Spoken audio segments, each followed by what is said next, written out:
Rangpur community medical college ও হাসপাতালের heart সেন্টারের ৯০ দিনের সাফল্য ও আগামী হার্ট বাইপাস সার্জারি চালুর পরিকল্পনা নিয়ে আজ সকালে অডিটোরিয়ামে এক সেমিনার অনুষ্ঠিত হয়েছে।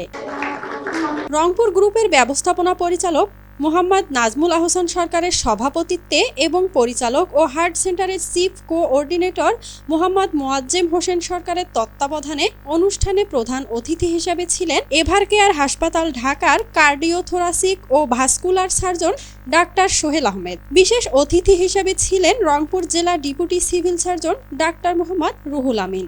এছাড়াও উপস্থিত ছিলেন রংপুর গ্রুপের উপব্যবস্থাপনা পরিচালক আশরাফুল আলম আল আমিন, রংপুর কমিউনিটি মেডিকেল কলেজের হৃদরোগ বিভাগের প্রধান প্রফেসর ডাক্তার মোহাম্মদ আজহারুল ইসলাম আজাদ এবং রংপুর মেডিকেল কলেজের সহকারী অধ্যাপক ডাক্তার মোহাম্মদ আবু জাহিদ বসুনিয়া। প্রধান অতিথি ডাক্তার সোহেল আহমেদ বলেন, বৃহত্তর রংপুরে হৃদরোগের উন্নত চিকিৎসা সেবা রোগীদের জন্য আশীর্বাদ স্বরূপ। রংপুর কমিউনিটি মেডিকেল কলেজ হসপিটালের আয়োজনে একটা সিএমই এভারকেয়ার হসপিটালের পক্ষ থেকে এখানে আসতে পেরে আমি নিজেকে অনেক ধন্য মনে করছি। এত সুন্দর একটা পরিবেশ, এত বড় একটা মেডিকেল কলেজ প্রাইভেট সেক্টরে যে এত অভূতপূর্ব কাজ করছে রংপুরে, সেটা দেখে আমরা সত্যি আনন্দিত এবং অভিভূত। যেটা প্রফেসর স্যার খুব সঠিকভাবেই এখানে কার্যক্রম পরিচালনা করছে।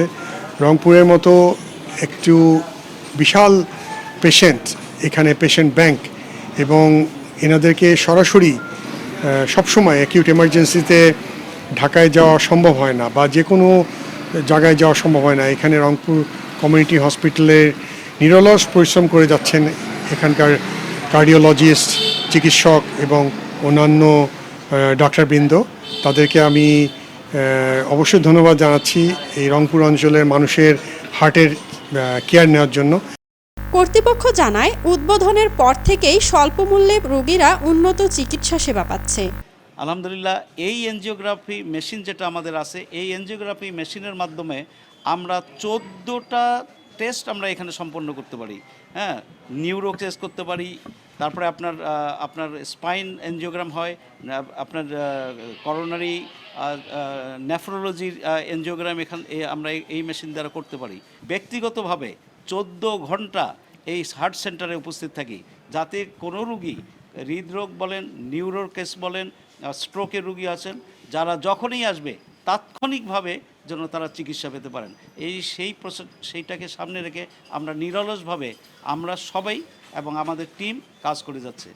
এখন পর্যন্ত আমাদের কোনো দুর্ঘটনা ঘটেনি, সবগুলি রুগী ভালো আছে। আজকে আমরা দেখলেন যে আমরা অলরেডি 5 জন রুগীর আমরা এখানে তাদের মুখেই শুনলাম যে তারা আমাদের এখানে সার্ভিস নিয়ে কতটা স্যাটিসফাইড, এবং এখানে তাদেরকেও আমরা বলবো যে তারা তাদের এলাকায়ও প্রচার করবে। এখানে আপনারা সাংবাদিকবৃন্দ আছেন, আপনাদেরকেও বলবো যে এই জিনিসটা হলো প্রচার করতে হবে, কারণ প্রচারই প্রসার, কারণ মানুষ না জানলে কিন্তু আসবে না। দেখলেন যে এখানে একজন রুগী বলতেছিল সে ইন্ডিয়া, তারপর ঢাকা, সব জায়গায় ঘুরে এসে কিন্তু ফাইনালি আমাদের এই হার্ট সেন্টার থেকে সে তার চিকিৎসা সেবাটা নিয়েছে। তো আমরা ইনশাল্লাহ আগামী বছরের মাঝামাঝি সময়ের মধ্যে কার্ডিয়াক সার্জারি ইউনিটটাও আমরা চালু করার প্রস্তুতি নিয়ে আমরা কাজ করছি। এখানে আপনাদের সকলের সহযোগিতা এবং দোয়া দরকার হবে। আমরা ইনশাল্লাহ এটা একটা টিম ওয়ার্ক, সবাই মিলে একসাথে কাজ করলে উত্তরবঙ্গের মানুষের এই রুগীগুলির মুখে আমরা হাসি ফুটাতে পারবো। মাঝহাবিন মো, দেশ নিউজ বিডি 24।